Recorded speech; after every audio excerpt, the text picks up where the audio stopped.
approvals. Thanks, Sensei. Good evening, everybody, and welcome to Punch Kick Choke Chat. My name is Sean Benson. I'm one of your hosts, and I'm really excited tonight. We get to chat with Sensei Evan Hind. And we always like to jump in with a question. But tonight, I just want to say, Sensei, I just want to say how sorry I am for your father passing. He was a guest of our show. I met him the first time, I think now 25 years ago. And we'll get into a lot of that, but I just want to say that out of the gate before we jump in. Appreciate that. Thank you. You're absolutely welcome. So we may as well start there. How does it feel to have your own wonderful martial arts career and to be in the shadow of a legend? Because your father is a true legend, and I'm not sure we can get into your story without understanding that you come from that. So how does that feel to carve your own path? Uh, to be honest with you, it's one of those things where I never looked at it like anything else. I thought I had a wonderful upbringing as a kid. I just spent all my time on the dojo floor moving around. I always find it interesting when you talk to other people who do different things outside and not have that, and they always going to say, "Oh, isn't that fantastic about you doing karate and martial arts for so long?" And I kind of go, "Well, it's just what we do. It's what we did. It's what I was always taught from a young age. Started when I was 3." So all I know was a hardwood floor on my feet and a gi around my body. So I'm just trying to do the best I possibly can and try to keep that his vision and his goals and his desires alive by continuing how he taught me, and that's how I teach my students. And do you find that you learn things that are maybe things you didn't know or maybe have changed your perspective? And I want to give a sort of left angle example here, but my mom grew up in Germany, but as a kid, she actually knew less about the war than my dad, who's a historian of World War II. But she had the essence of it more than he ever could because of being in Germany. So I guess what I'm asking is, do you ever find that people come up to you and maybe even have a clearer martial arts history of your dad's journey, but don't quite get the essence right? To a small degree, maybe. Obviously, I love hearing stories, and I never got every single story. And obviously, talking to Hanchi Legacy as well, like, there's lots of stories that I never heard of before because there's certain times where it was to him, it was just another day in the dojo or another day at a tournament or whatever it was, and he kind of brushed it off and went back to training the next day. But um, yeah, well, on that kind of situation, it's just, like I said, it's just kind of what we do, right? Right on. What we like to do on some of our questions is go around the horn. Sensei Suino, I'm going to go to you on this. You didn't grow up the child of a legend, but you became effectively a disciple, a living, a non-blood child. How does it feel to try and maintain and grow such a massive umbrella you were given by your teacher? Yeah, I don't know. I bet you that's a different experience than Sensei Hind had, still having. Um, I went to train in Japan with Yamaguchi Sensei, who was a legend before I ever met him, and in that even in that world, right, just an absolute rock star, a treasure, and I did very very well as a student of his. I don't feel like I mean, I think I'm good enough to carry his bags, um, and still working on it. But I don't feel in any way like I've matched his legendary status. I just feel like I was a really, really good student of his and trying to keep his reputation alive. Well, and let's break this open one bit more, and I'll actually start with you, Sensei Hein, and then we'll add this to the question. You said something so interesting. He goes, wins a tournament, then comes back and just trains, and it made me ponder what is a legend, right? We'll start with you, Sensei Han, and then we'll go back to Sensei Suino as we add this to the idea of the question. What do you think makes him or the other martial artists you've become aware of that you'd call a legend that? Well, I think probably the biggest thing, and I think if you talk to him, and when I used to talk to him on lots of occasions about different things, the person never looks at it that way, right? The person just looks at all I'm trying to do is imitate my instructor, and and I'm sure he had that opinion about his instructors, Benny Allen and Bob Daglish, right? So it's always going to be other people in the generation below them that's going to have that kind of that awe-inspiring motivation to try to be like that person and try to label that person as that. And, you know, there's lots of times where he kind of would look at me and go, all you got to do is get on the floor. That's all you have to do. You get on the floor and life's grand. Well, let's come back to you then, Sensei Suino, because I was thinking I wanted to ask that, and then when you said that about Yamaguchi Sensei, I was like, this question does have to hit the air, which is, you say you don't think you're that, or you're just trying to carry his bags, but what does make a legend? Well, in his case, what made a legend was extraordinary technical ability, um, this strange, calm, enrapturing energy uh, uh, that I still have yet to understand fully, both in terms of just his personality as a guy, as a man, and also as his performing his Iaido in front of a stage. He just had this electricity that I don't fully understand. And he was devoted to the martial arts. You know, he had a I don't know, 50-year career, and rose to the level where people worldwide knew about him, and he supported the traditional martial arts organizations. So yeah, incredible technical ability, a charisma the like of which I've never experienced anywhere else, and this dedication to the art as a whole. Right on. Sensei Fan, let me ask you, you are as close as a person who's not blood can be to a son to Hanchi legacy. And we understand that that's different than what Sensei Hind went through. But what does it feel like to try and live under, but also expand that umbrella? And if you want to add, what makes a legend? Uh, that's an interesting question. So, I don't know. Sense of Legacy has made it both easy and hard for me through my training, which I value both of those things. And I think my answer would be very similar to Sensei Hind. I'm just trying to live up to the training that's been handed to me so freely.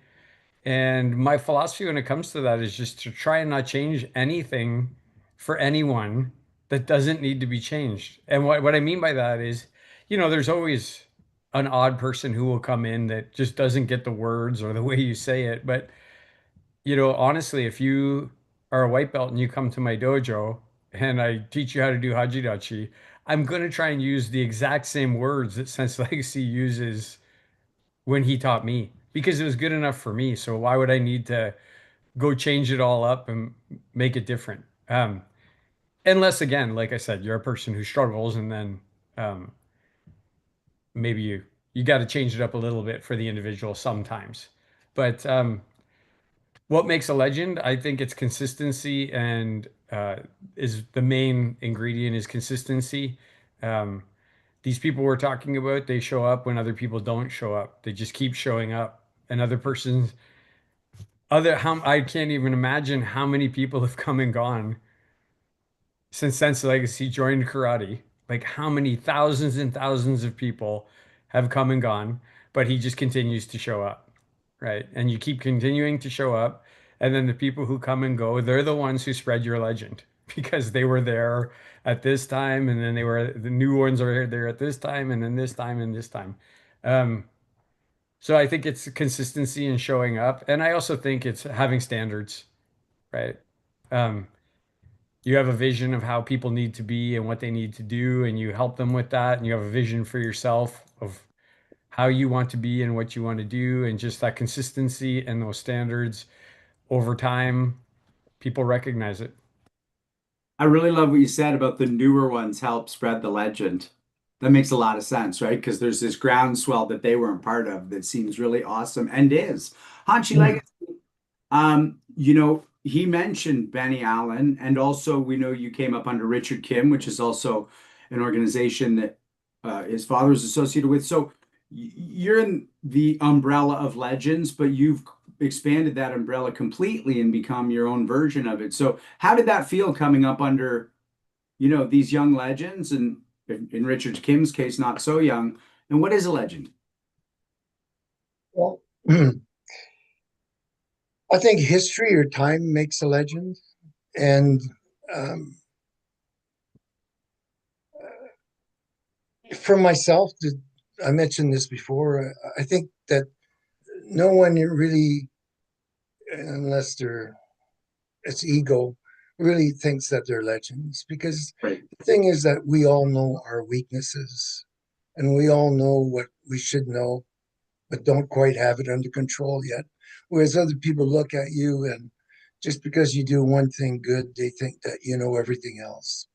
So I just, when I was around guys like Bill Hind and Benny Allen and Richard Kim, I just kept working on myself. I was on in the moment. I wasn't looking at my future because I had to sort of create that by myself, right? Just really keep your nose to the grindstone and just keep working away at it. When you look up and somebody says that to you, you sort of feel embarrassed because I know my weaknesses. I know what I don't know. I know what I should know, and I'm going to keep working on. But I guess other people's minds make legends. Mm. I'd have to put it that way because uh, I don't really think is the legends I know are not me. It's It's interesting, Sean, as you were talking Sense Legacy, I was thinking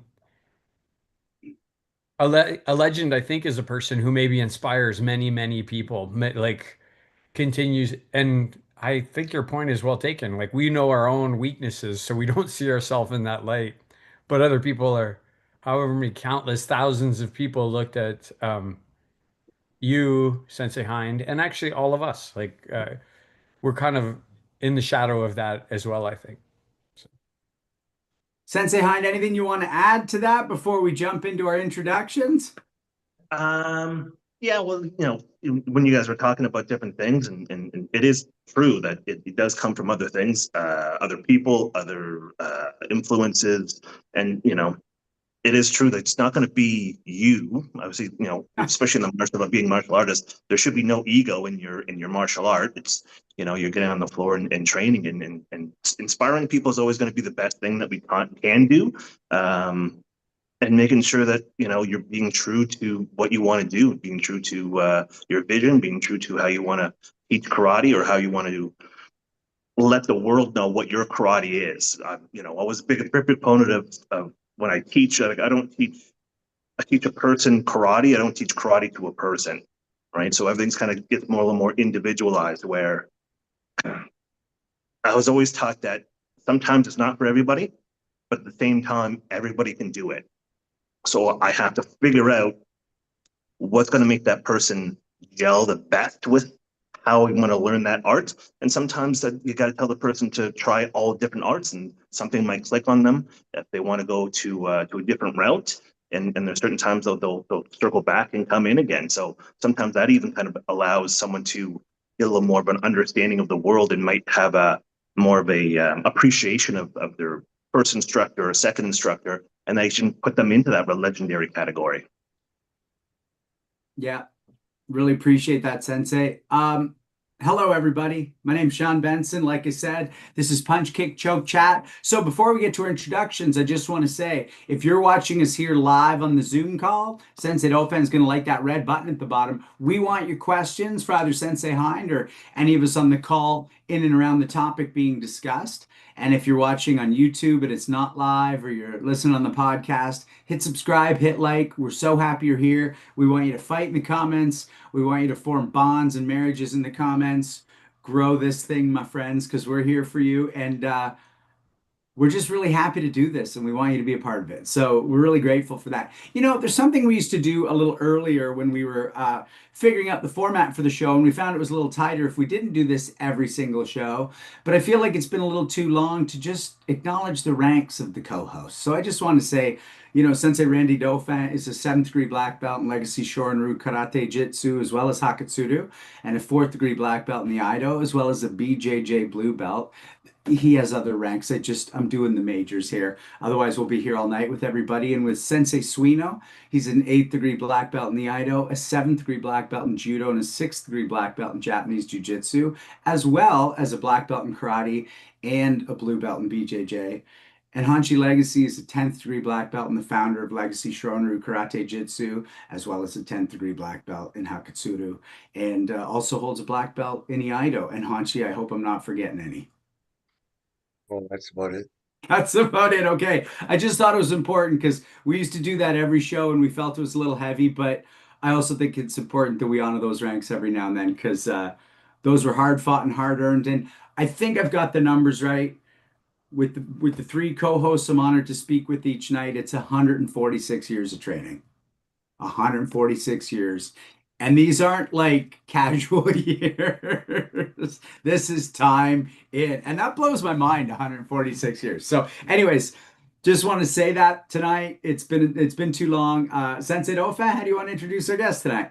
Well, first, I just want to say that Sean Benson is also a 5th degree black belt in Legacy Charter and has trained for over 30 years and recently just got his brown belt in Brazilian Jiu-Jitsu, and he's been working away at that very diligently. So, what I do want to do is I want to introduce Sensei Evan Hind. He started his training, as we just talked about, when he was 3 years old. So, toddler on the floor, starting his training. He got his black belt when he was 16 years old. And today he's a very high rank in Goju Karate. He's a 6th dan. Um, that's a very high rank. Tip of the hat. In my mind, anybody who gets a 4th degree black belt in a classical martial arts style has achieved something that most people will never achieve. And 6th dan is much higher than that. He today is the head of the Canadian Goju Karate Association. Sensei Hind, actually, I didn't even know this fact until we did a little bit of research, but Sensei Hind finished in the top 5 in Canada in the only Olympic trials for karate sparring in the 84 category weight division, plus weight division. Um, he has martial arts coursing through his veins, as anybody who was born into a dojo does, especially when they stick with it like him. Um, his training was crafted directly under his father, who we were talking about, who's a legend, the legendary Hanshi Bill Hind, who I'm really proud that I got to meet and train with a number of times. Uh, Sensei Evan Hind possesses skill, experience, and wisdom far beyond his years because of that upbringing. I met him the first time I ever met him was when his father was being inducted into the Canadian Black Belt Hall of Fame. And that was the same time that Hanshi Legacy was being inducted into the Canadian Black Belt Hall of Fame. And that was a great night. It was great to meet you that night. I still have the photos. Really, really fun evening. And we've interacted and trained together a number of times since then, like dozens and dozens of times. Um, I'm really proud that you always support the Legacy Shore and your events, and I'm equally proud that we come to support your events. Um, I'm really proud that Legacy Shore is one of the only outside clubs outside of Canada Goju that regularly gets invited to Canada Goju events. I know that's not because of me. That's because of Hanchi Legacy's relationship with your dad. But I'm still proud to be a tag along and get to come to your events.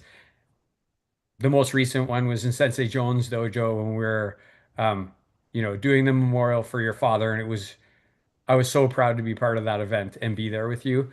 Um, I'm really proud that I knew your dad. I'm really proud that I know your mom. I'm really proud that I know a lot of your students. And overall, I'm just really proud that you're one of my Budo brothers. Um, yeah, this shows only one more of the events that we're going to do together in a long friendship between Canada Goju, Legacy Shore, and yeah, the best is yet to come. And thanks so much for coming on the show, Sensei Hind. It's really an honor to have you here. Great to be here. Thanks, Sensei Dofan. Well, we've already touched on it, but let's go back to you, Sensei Hind.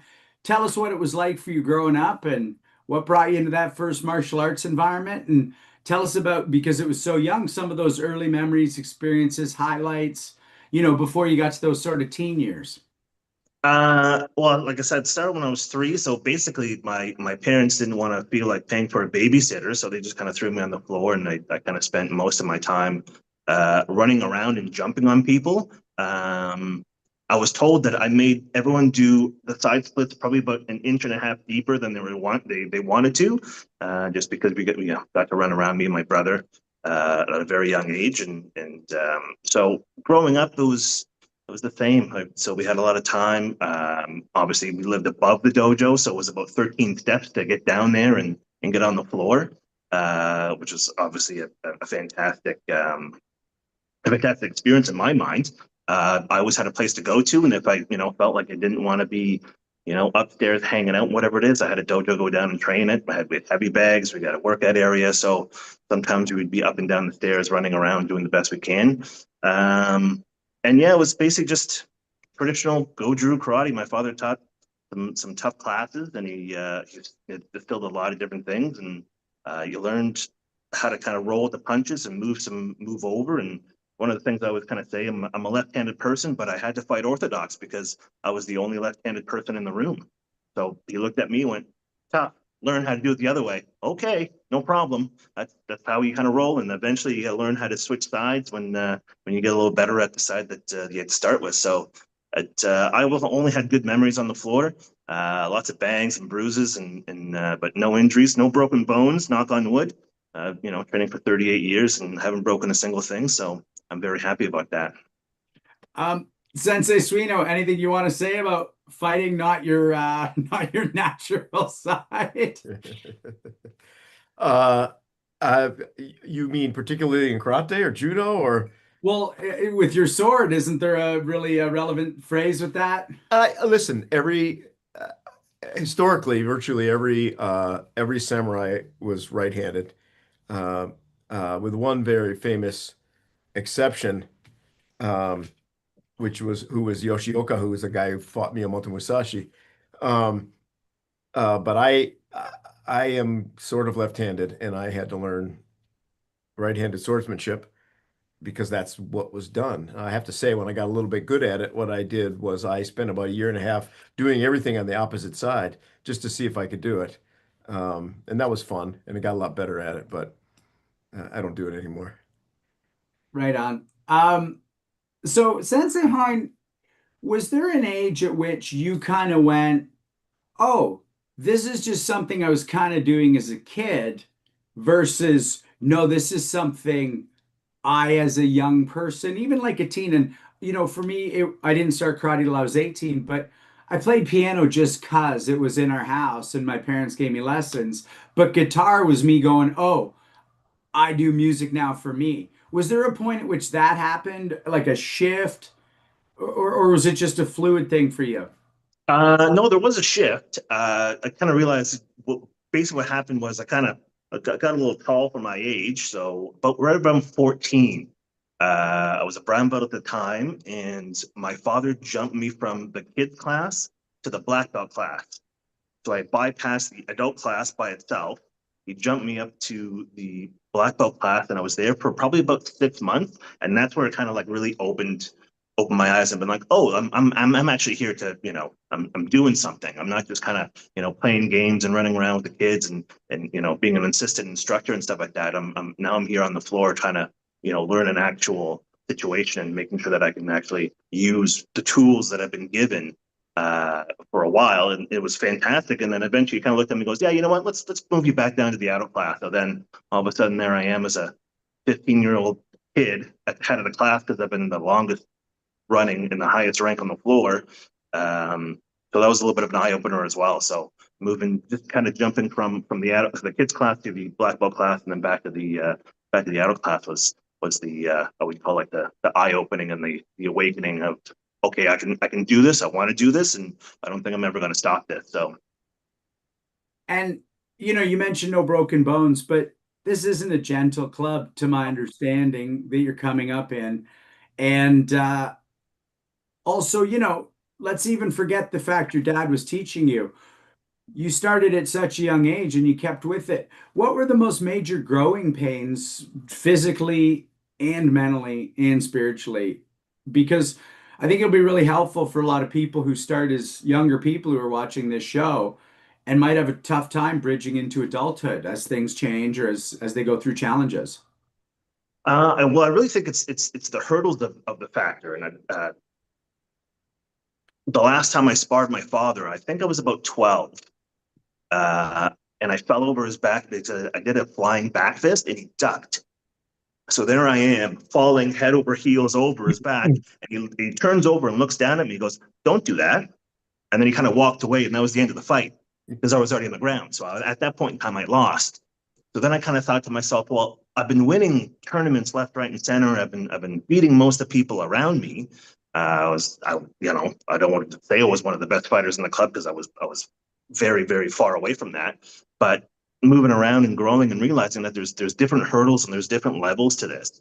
And if I wanted to get better by moving through the levels, then I had to actually, wake up a little bit and realize that, I'm not this young, lanky kid. I have to actually, put my, as Hansi legacy, put your nose to the grindstone and work at it. And it's just diligence, right? It's the same thing. The hardest part about going to karate is walking in the front door. Once you're there, you're always going to leave happy. So it's just making sure that you get on the floor and then keep on training and realizing there's other people in front of you. This is the reason why, we always kind of line up and realize that the youngest people should be in the back or the lowest rank should be in the back. And we're inspired to be at the head of the class. So that was also another eye opener, being in the back of the black belt class, going through titles I've never heard of and movements I've never done before. And it's like, well, this is pretty interesting. I could see this is going to be a lifetime endeavor because Goju takes 60 years to master. Might as well start young. And if you don't start young, you might as well start anyway. So Love that. Sensei Dolphin has a thought on this. Yeah, Sensei Hind, what I wanted to I want to say something that my daughter said and see if it resonates with you at all. Um, you've met my daughter, Sydney, before. She's a third dan in our club, and she's very much like you in that Sensei Legacy literally taught classes like holding her in his arms. Um, and we've had some really good conversations over the last couple of years. And one of the things she said to me was for her to get past what Sean asked about, comparing yourself, she said for a while she thought if I don't do all the stuff my dad does, then I'm not going to be a good martial artist. And why should I even bother to do it? Um, but then she found her own way, as you're articulated. She found her own way, um, and I don't think that came from me. I think it came from people like Sensei Legacy and Sensei Suino and other people saying, "Wow, you're really good, independent of my acknowledgement." So I just wonder what you think about that. If does that resonate with you at all? Is your thoughts different? no, that's actually, I think that you kind of hit the nail on the head on that one. It was always a thing for at least for me. There was never any pressure, and that was the biggest thing. There was never any pressure from my father specifically. Everybody else around. One of the reasons why it took me so long to get a black belt, it took me 13 years. I'm not saying could have got a black belt before 16. I didn't want to. It was a little bit of a target on my back. Obviously, I was the head of the association's son, and I was pretty good moving around, and people wanted to wanted to fight me, and one of my arms went a little numb and dead when I was sparring for my black belt, so I only had one hand to fight with for about 3 minutes, which was a very fun awakening in that sense as well. But yeah, the biggest thing is no pressure. It's your own journey. Even though you have people walking in front of you, you're the only person that gets to take that step.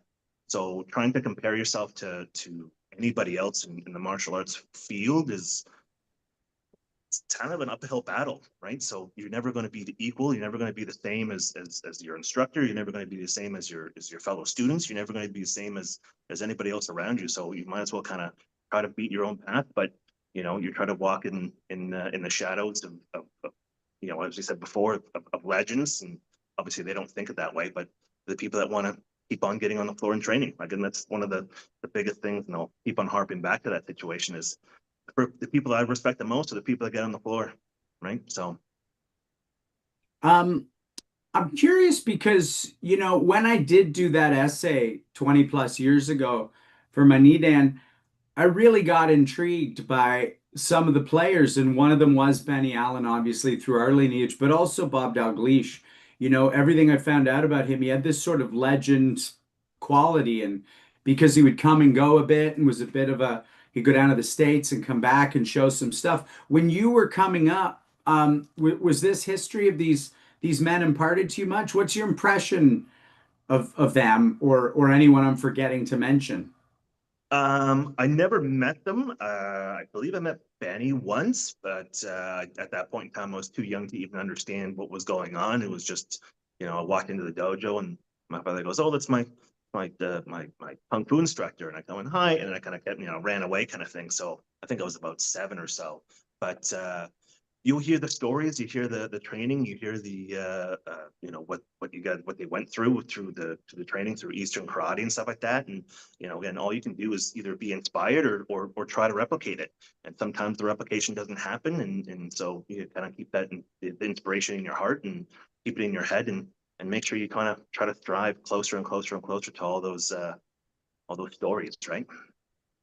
Hanshi Legacy, is there anything you want to add about either of those gentlemen or anybody else in relation to Sensei Hind's school and how it was shaped that you might know that he We might know? don't have time.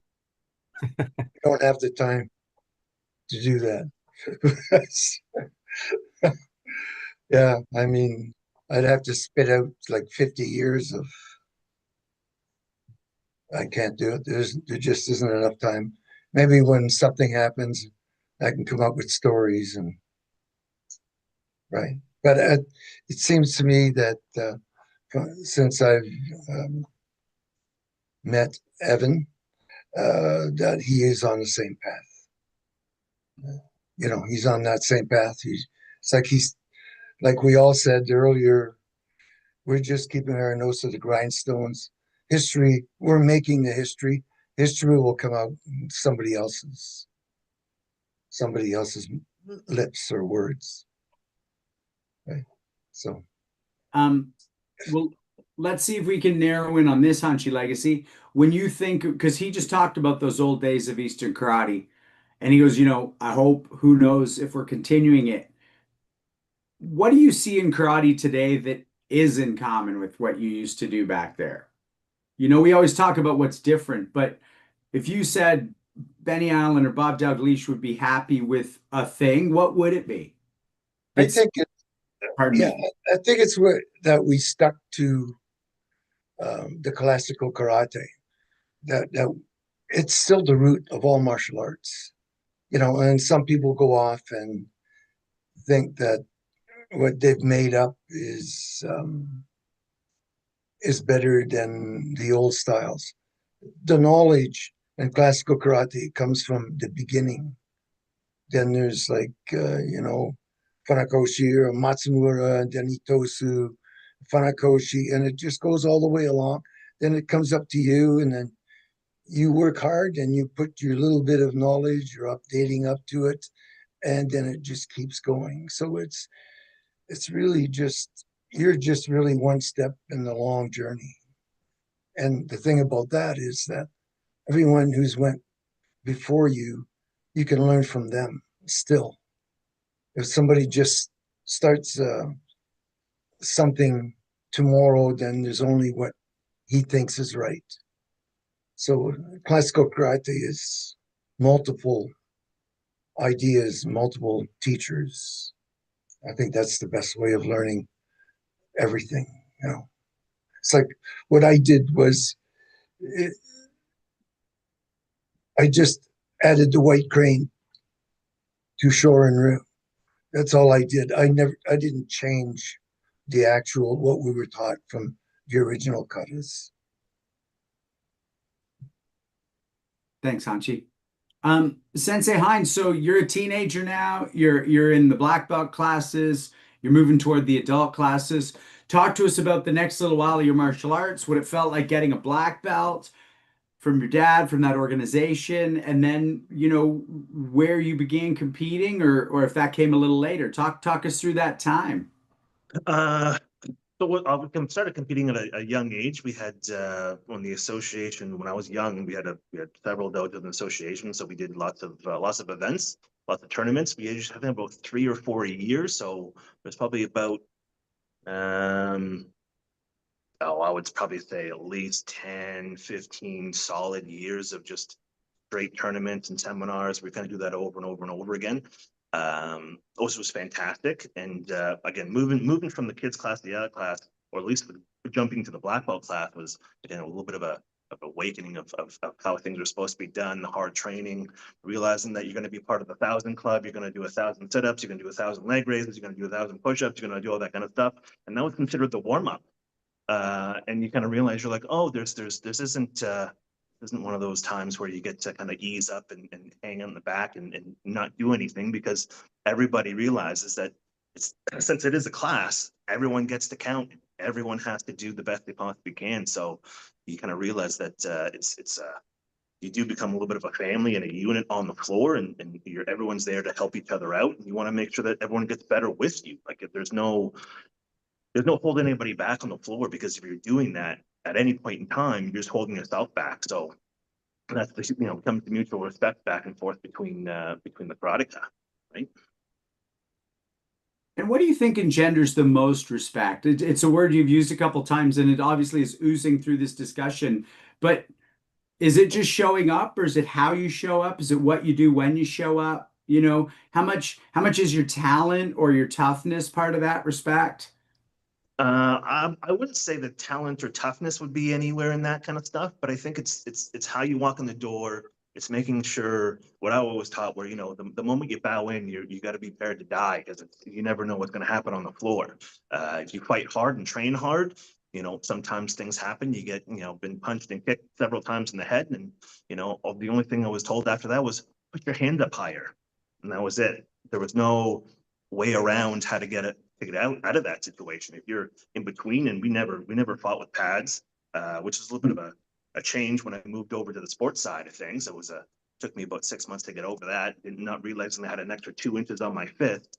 But yeah, it was one of those things where you kind of had that real world experience. If you get punched, you get a punch, right? If you hit someone, you have to feel it. So you get that very quick respect that we were always told, if you hit someone, they are allowed to hit you right back, and it's their determination of how hard they want to hit you.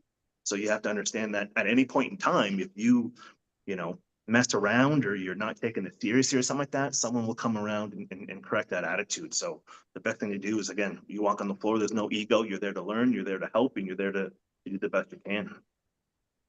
Right on. And then we've all talked about this, so you're the only person who's going to answer this, but what do you think are the pros and cons of using pads to spar? Because we all started without it. We all use it now. We have our feelings about it that the audience knows. What are yours? Uh, Pads are good to a small degree. I think a lot of people have a misconception that pads are there to help the person that you're fighting, which is actually, they're just there to protect you. So if you get punched with a pad, it's still going to hurt. If you get kicked with a chest pad on, it's still going to hurt. So understanding that, the hard part I found is the reason why I kind of like sparring without pads is that I have a little more control of my own body. So I understand if I really want to throw a punch, I can come within an inch, maybe an inch and a half of someone's face, but have the ability to master my own body to elongate that if I want to hit the person, or shorten it up if I don't want to hit the person. Become more more prevalent again of that aspect of mastering your own body, right? So it's the only one that we have. So if you're going to do this, especially in the martial arts world, you got to make sure that your tools that you have, your 2 feet, your hands, and what's between your ears are firing at all capabilities. So that's the biggest thing I find about the pad work, is that it kind of sometimes dulls the senses a little bit. Let's talk about what's between the ears. What is your take on the value either of intelligence, or if not overt intelligence, just an understanding of the history and the facts around it? Where do you go with all of that? I usually kind of say that the two biggest things that you need to be good at karate is an imagination and an open mind. The person that said the quote is slipping my mind at the moment, but the only place that you're allowed to kill somebody right now is in your own mind. So going through scenarios and understanding, and obviously walking around the streets of the big city and stuff like that, you kind of have to keep your eyes open and be aware of your surroundings. And one of the things I kind of notice about moving around is a lot of people don't have spatial awareness anymore, not understanding what's happening, what's going on. So being observant and being keen and understanding that what someone tells you might be right, it might be wrong, but you have to keep that an open mind and understand how you're going to move forward with it and take that in, process it, reflect on it, and then see if it vibes with you or not, and then you kind of move forward. And then that's how you kind of grow, but more and more and more, especially as a martial artist and just as a regular human being. Well, I love the way you blended also the mind and the kinesthetics, so that it's not just a thinking thing, it's a thinking that percolates into the body thing. Hanshi Legacy, he just said something very similar to something you say a lot, right? Which is the only place you're allowed to kill anyone is in your mind. And you say that often around kata. Is that something you and Hanshi Hind ever discussed? That idea about kata, or that idea about practicing basics with that imagination? Um, I don't think we ever got through that exactly, but um, that's true. It's um, taking up a little bit of time is a good example of that is when you're on a plane and the stewardess tells you where the exits are so that if anything should happen, it hardly ever does. But if it does, you'll probably realize that everybody will be panicking because they don't know what to do. But they told you at the beginning of the flight, but you don't listen. You don't understand what it's for. So that's what kata. That's some of the things that kata gives you is um, learning a lot about yourself, understanding stuff, and finding out your weaknesses, etc. So there's a lot of mental strength that comes from kata. And if you have to just imagine a police officer, he's standing there and he's got this young 16-year-old person with a gun and he's about to shoot someone else. He has to do what's right and probably shoot the young fella. So you have to be mentally prepared to do something like that, or somebody could lose your life because you're not mentally strong enough to do what you have to do. So it's the same thing. And if you see some guy, a couple of guys beating up one guy or a woman being assaulted, that you have to do what's right. And it takes a lot of mental strength to overlook that and just be within yourself and do what you know is right.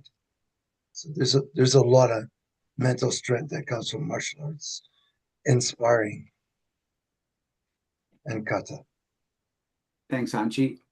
Sensei Suino, I just want to go to you for one idea when you talked about people having less spatial awareness with each passing year, perhaps. You seem to really connect with that idea. Is there anything you want to chip in or talk about there?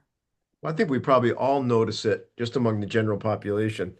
Uh, it's absolutely amazing how different it is when you spend a lot of your time in the dojo and you're with trained people or people that are working toward being trained.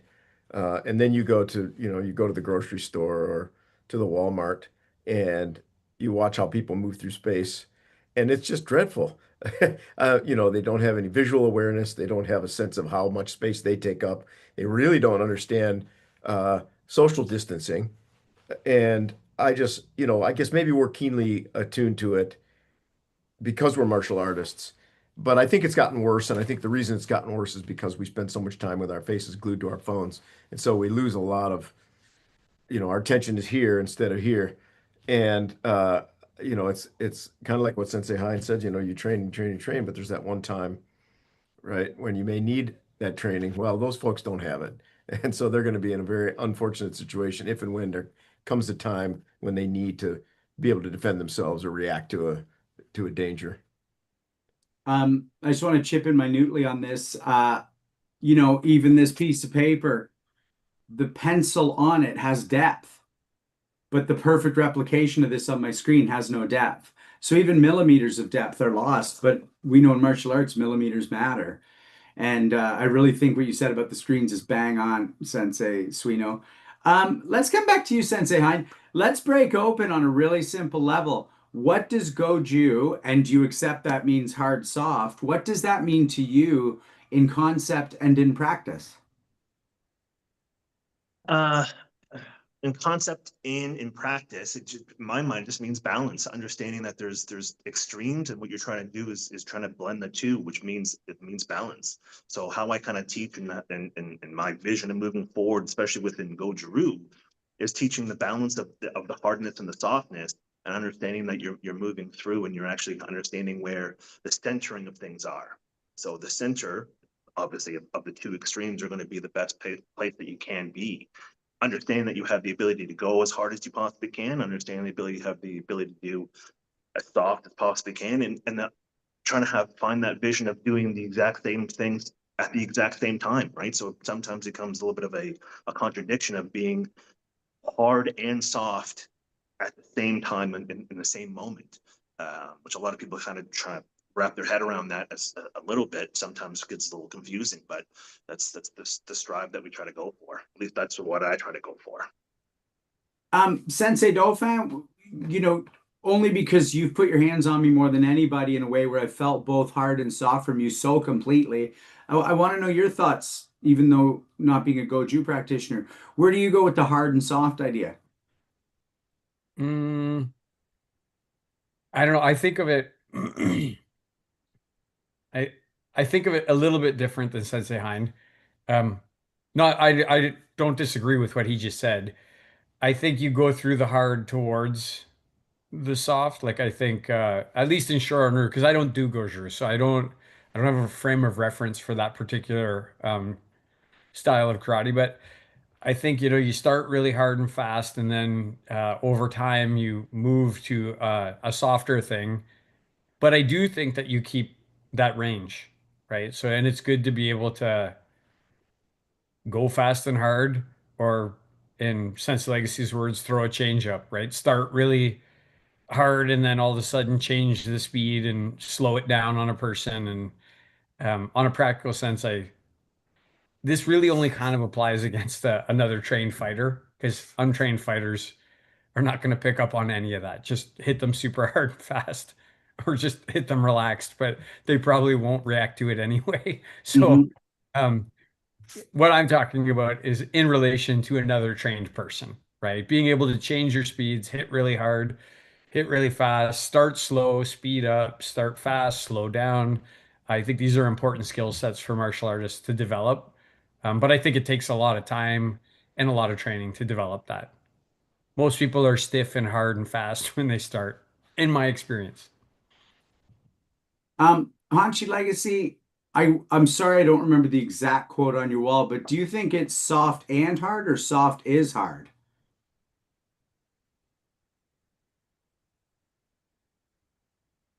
Yeah, well, that's sort of well put because most people think karate is hard, and it's actually karate should be soft. You just hold your hands tighter and you hit with a different contact part of your body, right? I guess that's how you have to teach the person at the beginning in their youth to be able to strike. But you see people punching with their arms straight, and really the punch should be just fired from the hip, and it's just fired out there. It's sort of like throwing a baseball at somebody. Your fist is clenched, but you need to be soft with the rest of your body to get it out there. Sort of like a whip. It's like having a ball tied onto the end of a whip, and you're going to snap it. It's going to accelerate faster, and then it's going to hit with a harder lump.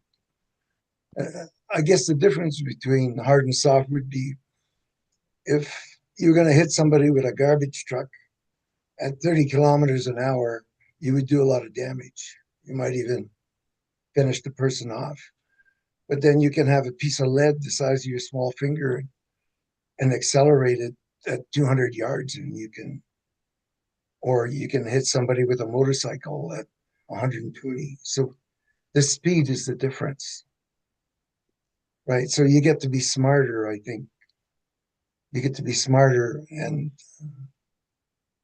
there's less damage done to you by using softness or speed, which I believe that we just went through a whole conversation. I just remember fighting um, Sensei Hind in a tournament one time, and we were in the third overtime period, and somebody talked about a change up, and we were moving fast. I was moving as fast as I could. And then there was a break for some reason because Sensei Hind had torn his pants all in the wrong places. So he went to change. He had a cigarette and left me standing out there waiting for him. And he came back out and he faked going really fast. And I went after it and he just put his hand out and put it on my chest. And that was it. So there's there's a lot to be understood between um, being hard and being fast and being smart and not being so smart. Mm. Thanks, Hanchi. And lancing it like that is, as you get to be my age, like I'm almost 80, I can't do the super hard stuff anymore. It's easier for me to do the soft stuff. And it's just as hard as the other. Um, Sensei Hind, when I met your dad, I'm gonna say it was 2002. Uh, he was talking a lot about Tai Chi. Is that something you incorporated into your practice? Yeah, started probably about 2 to 3 years before you met him in 2002. So I started around 2000 to learning Tai Chi. Had a little bit of a crash course. So I walked downstairs one day and I looked at him. He was just sitting on the behind the desk and there wasn't anybody on the floor. And I said, I'd like to learn Tai Chi. He goes, okay, great, get on the floor. So okay, great. He showed me something for about, I don't know, say about 5 minutes. We went through what we call the first set, the first 13 of the Tai Chi set that he taught me what the motions were called, where the energy went and where the breath was. And he goes, okay, great. And then what did he do? He walked away, goes, practice. You learn, I just taught you everything. I said, yeah, but that was only 5 minutes. He goes, well, that's all you need to know. When you finish that, you get better at it, come back and I'll teach you more. So so after that, and you guys were talking about different ranks before and stuff like that. And there's no rank in Tai Chi, but I call myself a beginner to an intermediate. Maybe I've only been doing it for about 20 years ish now, so not I'm not too far along, but always try. So, and the hardest thing about Tai Chi is to relax, which is go back to the softness. And another reason why, in our world or my world, especially with my father, is that Tai Chi was the exact opposite of Goju-Ryu, right? Was the aspect of the hardness. So we had the two versions of again the opposites of Goju up, down, left, right, black and white, and stuff like that, and trying to find the balance of the two is we had a different breathing pattern as well. So when you're in karate, you breathe out when you strike, and in Tai Chi, we breathe in when we strike. So again, it changes the mindset. It kind of flips a little bit of a switch to realize that there's more than one way of doing something. Back kind of Hunter Legacy's situation of that. You move and evolved, and sometimes you got to reflect and go back to where it was and realize that there's the softness can become hard in the softness of itself. And then realizing that sometimes that the hardness is can also blend right into the soft as well. So we got to make sure that again, walking the path, it's not really a tightrope, but it could be wide as a mile if you really wanted it to. But at the same time, it's that those opposites. It's realizing that there's always going to be a counterbalance to something, and a counterbalance is never going to be bad to throw your hat in and try. So. And do you think about it as one thing or as a separate discipline? No, they link very well together. I find that there's a lot of times in karate you can apply Tai Chi. There's a lot of times in Tai Chi you can apply karate to a small degree, but more and more you kind of realize, and my father realized this, especially in his later stages, that the Tai Chi is going to be the foundation of what you need. They're always going to say karate is for people, 40 and or 50 and younger, and anybody over that threshold or wherever you want it to be should be doing Tai Chi because it is, ease movement. It's a movement meditation, and you can apply it pretty much anywhere and everywhere, right? It's the avoidance of things, right? It's making sure that you're not trying to stop a force. You're just trying to move it slightly out of the way, right? So if you move the barrel of a gun by 1/4 of an inch, a mile away, it's going to miss. Going to miss by a lot, right? So as people who use firearms or even throw punches and kicks, trying to find a dime size position on your opponent's body as they're moving around in front of you. It's not an easy thing to do. So trying to incorporate certain things and realizing that getting things out of the way, even just by a slight, which brings back to the go-to thing of soft blocking and hard striking. A soft, I don't have to move a hand by a half an inch, especially at the beginning of a punch, let alone at the end of the punch. So I wouldn't want to try to stop someone's punch. I've tried that before. I've only caught one punch in my life. That was impressive, and I can never do that ever again. But it's one of those things where you kind of realize that, again, it's a setback, right? Understanding what you're doing, understanding how you're moving through the world, and understanding trying to find that balance between the two. Sensei Suino, I just want to ask about the judo throwing. All things equal, would you rather throw hard or soft, assuming you already know the technique? Or does it not apply in the same way, the concept? Yeah, it applies. I'll just use a simple version of this: tight muscles and relaxed muscles. You can't do good judo with tight muscles. Mm, You can do sort of caveman judo or, forgive me for, but wrestling style. That's not fair because there's some incredibly adept and agile wrestlers, but kind of blocky judo if your muscles are tight. Really good judo. And even the guys, you see a lot of the Olympians now, um, when they're working out in a t-shirt or they take their shirt off, they're incredible, right? Their muscles are ridiculous. They're such good athletes. They're absolute studs. But to be able to move fast against an opponent in a complex way in a judo setting, your muscles have to be relaxed, attenuated, right? The right muscles tight in the mm. hands or whatever, while the shoulders and the elbows are doing their thing in a relaxed way. It reminds me of Goju very, very much. So yeah, absolutely. And the greatest judo instructors I've ever laid hands on were were also capable of being the most gentle. Mm. Absolutely required. Thanks, Sensei Suino. Sensei Hein, this is a really straightforward question, but it's one we're actually probably going to go around the horn on. I'm really excited to hear your answer. What is the most misunderstood thing about your art? What does the average person think that just ain't quite right? Uh, Usually, I think that it's very violent is usually the biggest one that people kind of get around, that you're going to get hurt if you do this.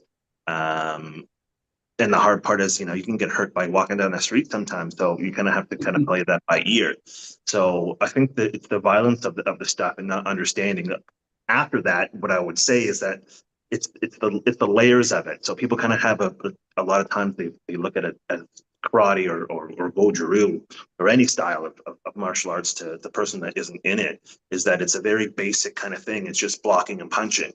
Uh, which is correct, and every martial art has a variation of that.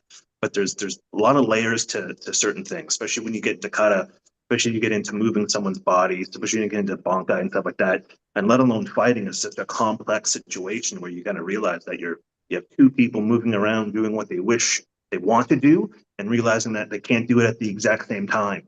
So it's a complex situation, and so I think, yeah, there's lots of layers to it. So a lot of people kind of look at it as a very basic thing. I block, I strike, fight's over, which is what the goal is at the end of the day. I look at Goju as a blocking counter system. My first aspect is I will never throw a punch in a fight. I will block first. And at that point in time, if I throw a punch, my goal is to end the fight with that one punch or that one strike or whatever I have the ability to do so. Being that self-defense side, it's not for aggression, but if people think that it is aggression because they walk into a class and they see people kicking bags and they're kicking each other and they're doing all this kind of stuff, and you're like, there's no way we're gonna get hurt. But that's not usually not what it is. Again, that's where you have to bring it back to the hard and soft aspect of it. There's going to be gentle sometimes when you need to, and at certain times you have to be hard. That kind of applies to daily life, right? Walking down the streets and interacting with people. So there's lots of layers to it. Sensei Suino, let's talk about judo. What's the most misunderstood thing about judo that the Whew. average person who knows what judo is getting wrong? I don't know. Uh, they think it's really, really scary, but they're actually right about that. Um, If you throw somebody fast and hard, they fly through the air and slam on the ground really hard. They're right about that. Um, what is what do people get wrong about judo?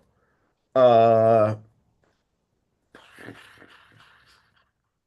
I don't know. The layperson is scared by it, and they're rightfully scared by it. Um, I have no idea. I'm so deep in it. I don't know what's misunderstood about judo. It's really freaking cool. We train hard, sweat a lot, get to be really good friends with people, fall down a lot, get up a lot. Um, I don't know. What do you think about judo, Sean? Is it Well, first off, I just want to say Sensei Panaki just wrote in the judo chop.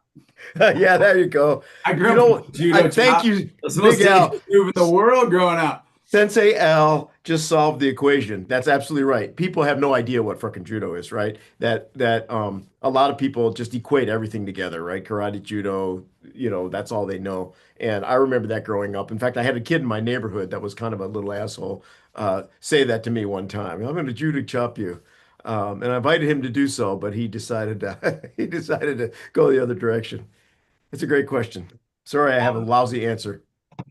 Honestly, Sensei, and this is something this show's helped me with, and we don't want to live here too long, but I spent a lot of time thinking judo was just a good sport. I Mm, didn't realize what a good martial art it is.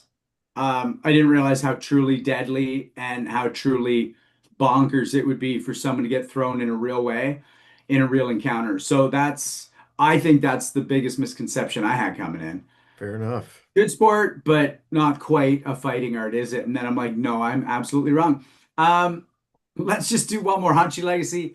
What what do most people misunderstand the most about your karate art? What do they get wrong? I think that they think you have to fight. If you use your words, try to talk to avoid the fight, that is also your karate because you have a choice. You have a choice of hitting the person or of just walking away, right? You have that ability to defend yourself, so you can just walk away. So I think that's the main thing there. People take karate to fight, whereas in reality, in the long run, if you're in it long enough, you realize that you take it not to fight. You know, guy wanted to guy wanted to fight with me one time over a parking spot, and I just said to him, I was 40 at the time. I said, "What are you gonna do? Beat me up and go home and tell everybody you beat up a 40-year-old guy?" And the guy just sort of went, and he just walked away. So if you're a good martial artist, you'll try not to fight. If somebody actually attacks you, you can turn them off, redirect them, like on that dime that Sensei Hind was talking about.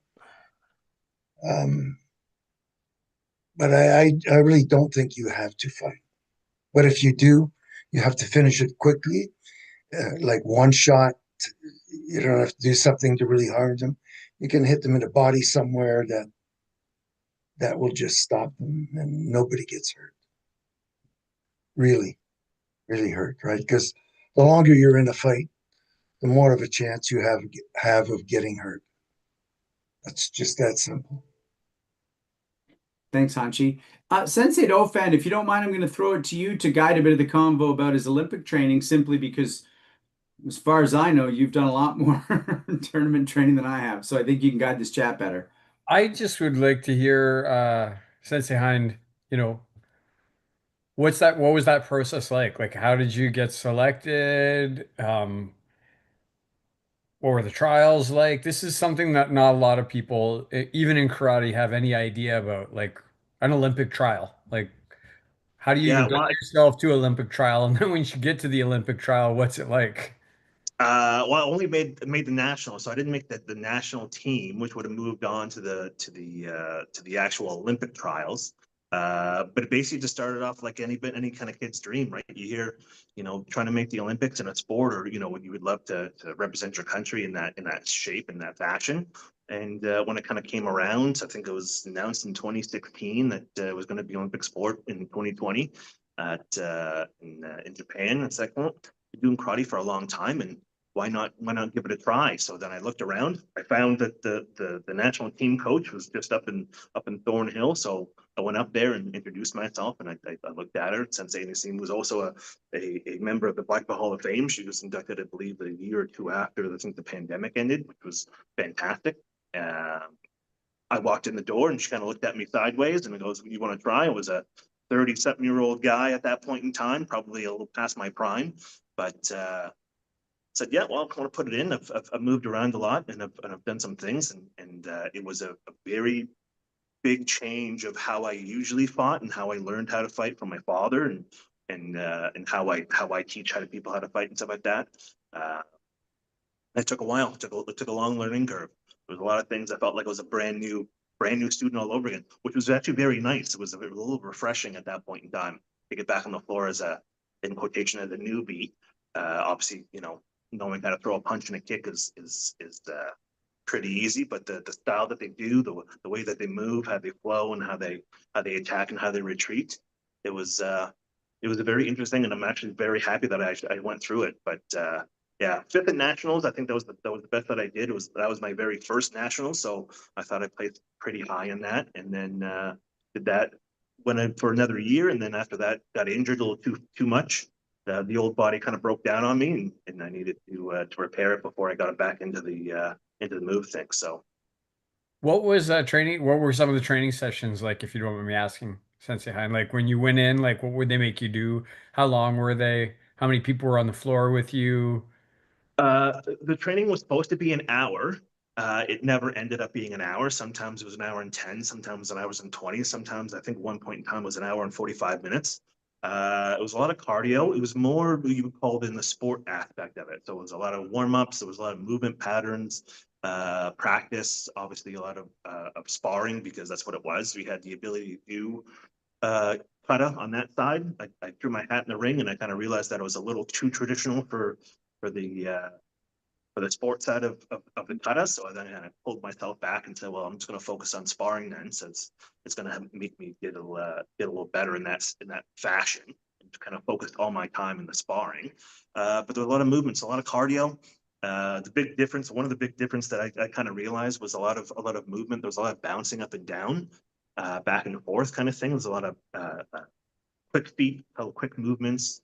So I was, growing up, there was a lot of stand, square, firm. You can move, be light on your feet, but at the same time, you should be able to land, be solid, and hit the person as hard as you want. And the difference between the sports side is it's a lot of quick steps, a lot of quick movements, and it's all about speed.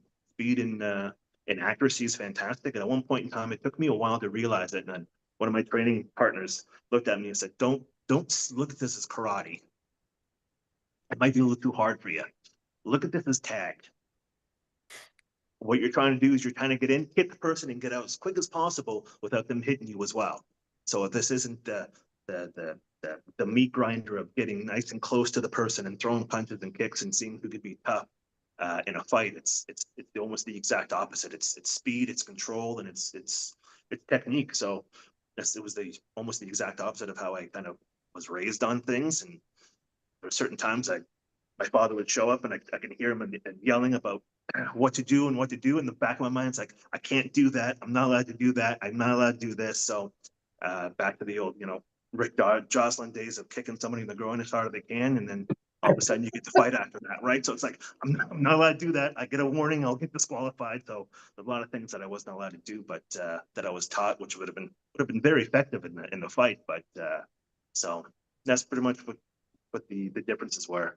Speed, control, which obviously is in all the karate and stuff like that, but it was just a different variation of it. So Sensei Ofan, before we go to the 10 questions, I just saw you really light up on the tag idea. I think I know why, but do you want to break that open at all? Yeah, I don't know. I'm just I prefer classical fighting, and I'm sure Sensei Hein does prefers that too. Like I'm sure he's not bouncing around in his dojo with the students right now. He's gone back to, in his words, um, the meat grinder of fighting. And it's funny you said that, Sensei Hein, because I often say in my dojo, It doesn't matter what type of meat you are when you come in the dojo. Once we drop you into the grinder and start turning the handle, we're all ground meat when we come out the other side, and nobody cares what you were before we put you in the grinder. Um, yeah, and listen, they're incredible athletes. I'm not, I'm not knocking Olympic karate. I like to watch it, and it's fun to watch that stuff. But it's not a way that I want to train, or even when I was competing a lot, it's not a way that I think I was probably trained Sensei Hind very similar to what your dad was saying. Like, I mean, I can remember Sensei Legacy saying to me lots of times, "Hey, Randy, when you lead off, don't even worry if they block it or don't block it. Just throw the hardest roundhouse kick into the middle of their body, like as hard as you can, so that they'll be afraid of you for the rest of the fight." And I did that lots of times, and it worked really well. So you can't really do that in those Olympic matches. They'll have already tagged you Mm. 7 or 8 times before that kick lands. Well, before we go to the 10 questions, I'm not usually the spicy guy in this, but I don't like watching Olympic karate fighting. I don't like it one bit.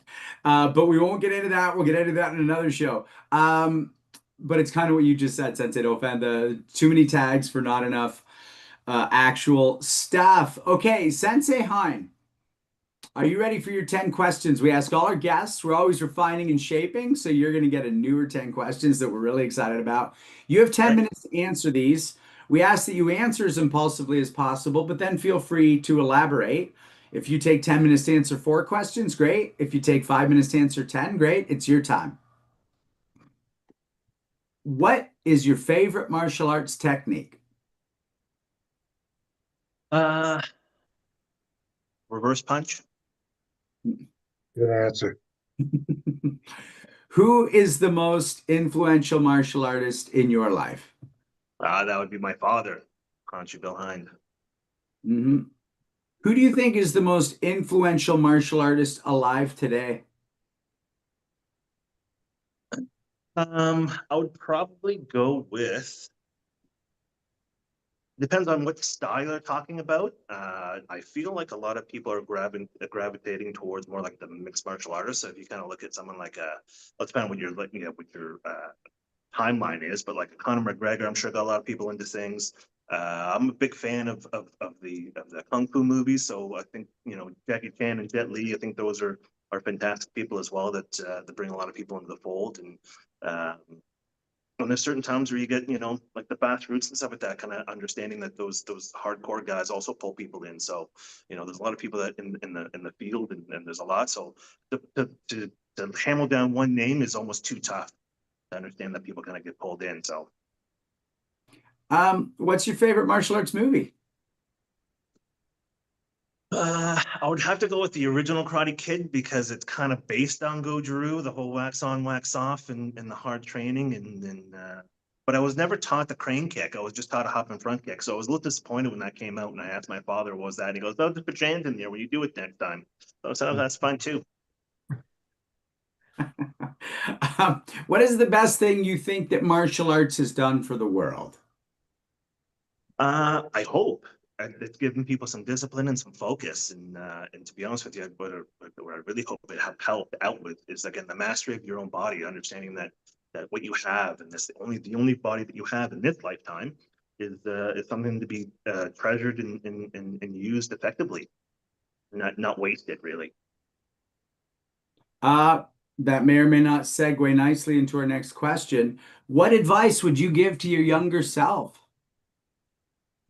Um, the funny thing I would say to my younger self is ask more questions, even though I had a wealth of knowledge 24 hours a day. I'd get off the floor after doing a kata and I'd walk upstairs and berate my father with a bunch of questions for another hour and a half to 2 hours about why am I doing this? What's the reason why I'm doing this? Is there a different variation? And we would sit there and talk about different things. And sometimes you just kind of go, okay, that's enough. If you're going to ask me these questions, you might as well go back downstairs and practice until you get it right. So I would say ask more questions is always the best move. And the biggest question to ask I always find is why. If you know why, then you'll understand why the reason behind it. You can get a better grasp of the concept and the approach to it. If heaven exists, what would you like to hear God say when you get there?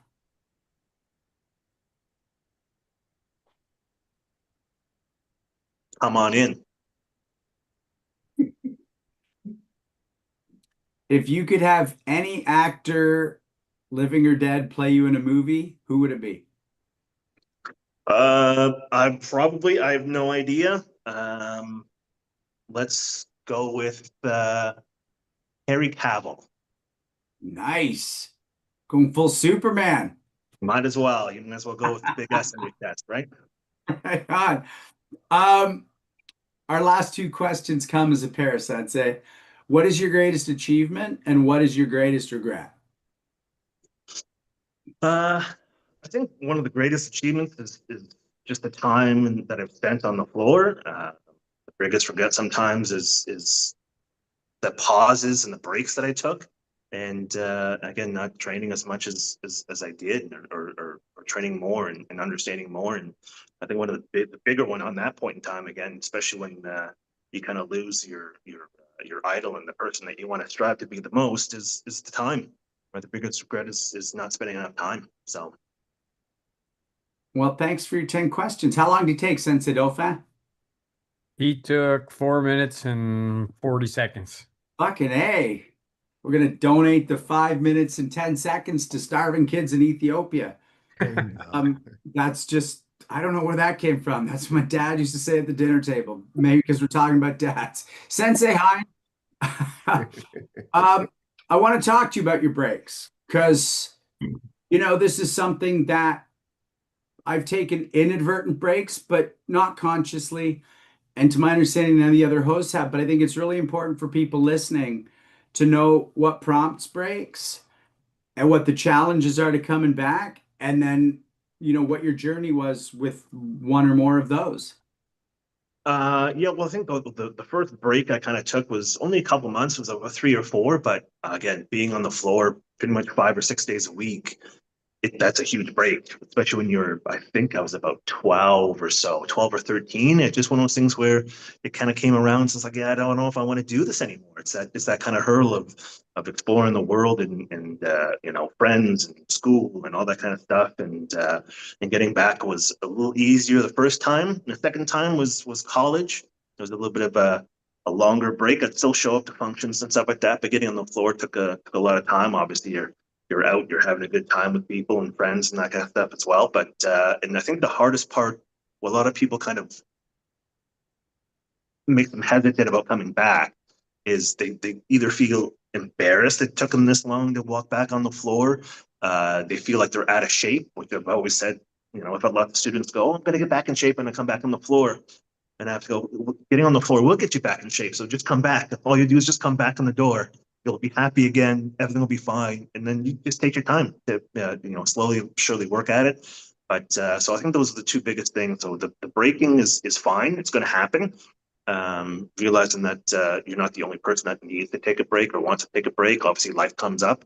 So there's that aspect and stuff like that. But you want to make sure that getting back on the floor is always going to be good for the soul and good for the body. And your instructor will always like to see you walk in that door. So a quick question for you about that, because it'll shape where we may or may not go with this, but had you ever quit? Like, did you ever go, dad, I'm out, or whoever, or even internally? No, I've never actually quit. My brother was he didn't take to it as much. He got pretty high up there, got his brown belt and stuff like that, and he kind of went to a different venture. He liked more of the arts and got into drama and stuff like that, and that became his focus, which was fantastic. That was always encouraged, and it was just one of those things. Again, like we never had any kind of burden on us, especially from my father. It was just, you want to come in, great. Again, floor is always going to be there. He's always going to get on the floor and teach and stuff like that. And it's your situation, it's your life, it's your journey, and you kind of play it by ear and feel it. If you want to get back on, you're always going to be there. Like I said, I tell my students, I'm not going to go anywhere. I'll still be teaching. If it's just me and one other student, then I'll still be teaching classes. So, I really like that because, the only breaks I ever took I was never quitting, but they can creep up on you. and you realize, crap, I haven't sweat in anger in a moment. And it can be very humbling. And I really appreciate you talking about that because while many don't, many do take those pauses. And it's a real part of staying on the path is knowing that you stumble a few times. Well, the path's not always in a straight line, right? So, there's people kind of vary off and do different things and do different styles. Like I said, it's never a bad thing to expand your horizons and do stuff like that. I've done a couple of different martial arts here and there, played around with a couple of things, but I kind of realized that the Goju is complicating. It's simple, but it's not easy. So we want to make sure that it's one of the things where you kind of get back to your roots and you understand that I said it's almost kind of a lifetime thing, right? Dancing's a lifetime kata. You can't get really good at it, and even if you do, there's different layers to it and stuff like that. So you kind of bring it back to that situation. So there's always something to learn every time you get on the floor. So that's one of the reasons why I keep coming back. I want to come back to that in a moment, but Sensei Dolphin, when he said, it's not a straight line, I look at you as someone who's chosen to create a very straight line for yourself by beelining to your instructor and staying with them for 35 years. But you seem to really connect with the it's not a straight line idea. Is there anything you want to add or you, It's the I'm balance. constantly a little surprised. Yeah, well, it's the balance of life, right? Sean, like I had kids. I still trained hard, but not as hard as I can right now. Um, so I don't think anybody has a straight line. You might have a lot of commitment and you show up more than other people, but you're still living a life where your car breaks down or you lose a job, other things happen, right? So, yeah, and I don't think lots of great martial artists who are in the dojo today or who passed away had curvy lines in getting to where they needed to get to. So, yeah, I just like that. Yeah. Thanks, Sensei. Sensei Hind, our last question before we do have to eventually take it down, and it will just be for you. A drum I've been banging a little bit loudly is the idea that there were more throws in karate than often get practiced. And I believe that's true for Goju as well. Do you believe that to be true? Do you practice a lot of throws? Or do you think those got peeled away when it became a little Japanesey and university sportsmanish? What's your take on all that? No, there's lots of throws in there. Obviously, you always kind of want to learn obviously the safety to certain things. So you have reaps, you got hip throws, there's takedowns, there's different things, especially when you start adding the bongai into stuff, holds, locks, all that kind of stuff. There's everything's within the kata, but at the same time, it's since it's a personal journey, you have to be able to again come back to that imagination is to expand and realize what your body is capable of and what you are able to do, especially against somebody else. So there's lots of throws. If you like throwing people around, I find it super fun, especially when I'm throwing bonkai and to pick somebody up, put them into a fireman's carry, spin around a couple of times, throw them up in the air, and then see hopefully they land on their feet. But sometimes that doesn't happen, and sometimes that does. I was my father's uke for probably about 15 years or so. So I've been tossed and picked up and thrown and every which way, shape, and manner. And all you do is learn how to break fall and get back up and you do it all over again, right? You doing that on a lot of bare hardwood? Always on a hardwood. Yeah. Sometimes we had some mats and sometimes we didn't. But if you learn how to fall on hardwood, it'd be good to fall on concrete. It's a whole lot safer. But so there's certain times where mats were never a thing. And same thing. Taught you how to break fall. Might as well do it.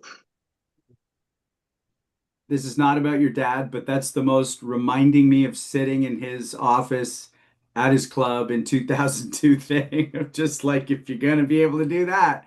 It's really lovely to chat with you about this. We're going to come back in a moment, but I just want to say thanks to Robert Schlumsky, Justin Shea, Andrei Sedashev, Josh Kitchens, Cristiano Landel, Dridi Giuliani, Stavros Stavroulias, and Emily Ruth Driscoll, who help run Punch Kick Choke Chat behind the scenes. If you joined us late, Punch Kick Choke Chat. What a name. PKCC. What a name. Like, come on. That's branding at its finest. Hit subscribe, hit like, tell your friends about Punch Kick Choke Chat.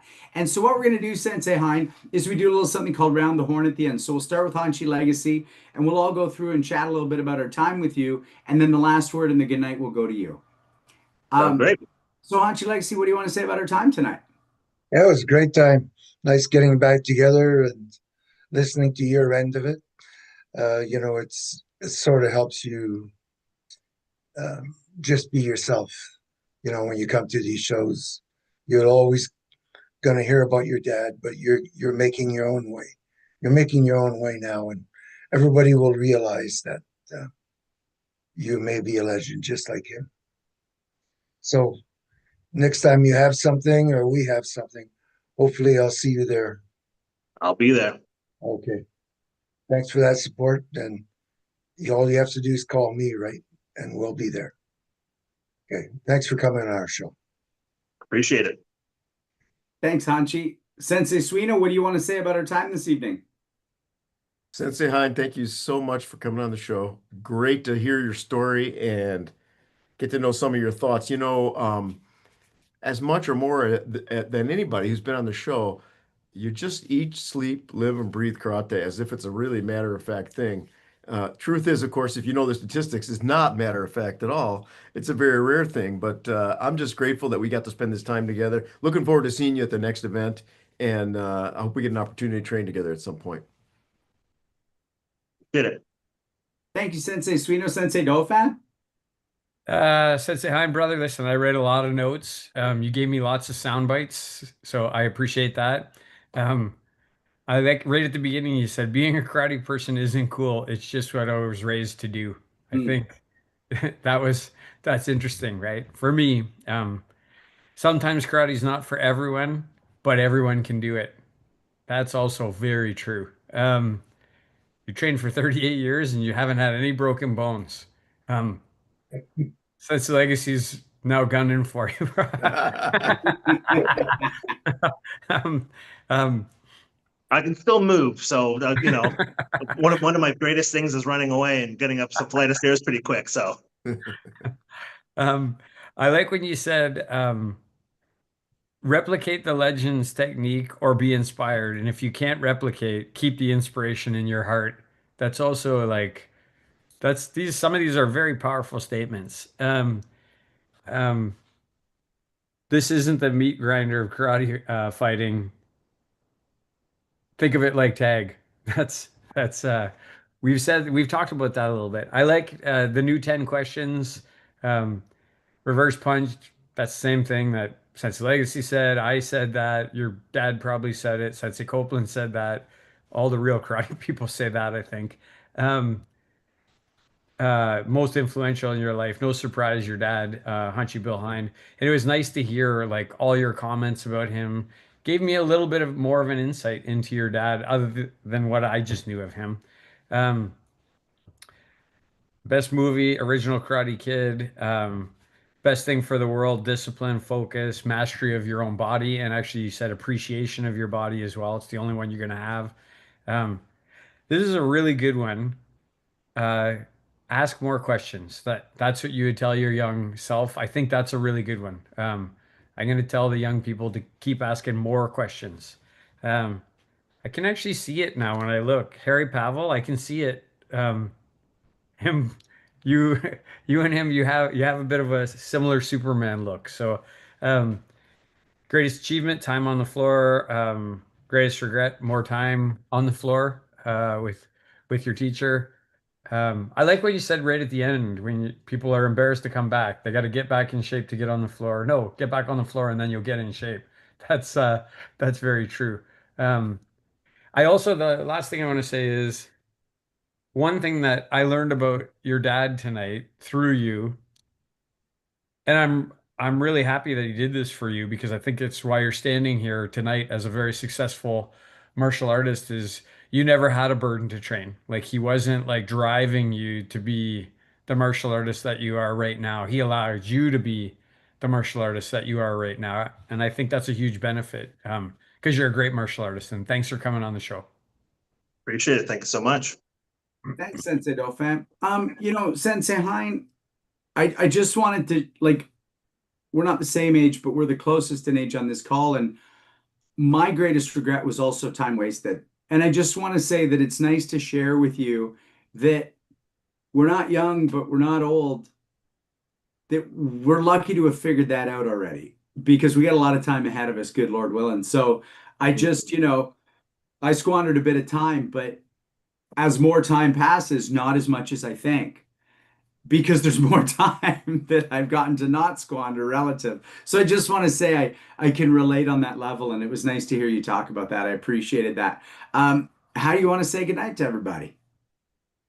Well, first of all, thank you so much for inviting me on the show, and it was great to chat with all of you. And the questions were interesting and thought provoking and reflective, which is always fantastic. I love trying to relate and understand what I do, and obviously, knowing you guys and seeing how long you guys have been training and striving for also keeps me motivated and keeps me coming back to the dojo as well.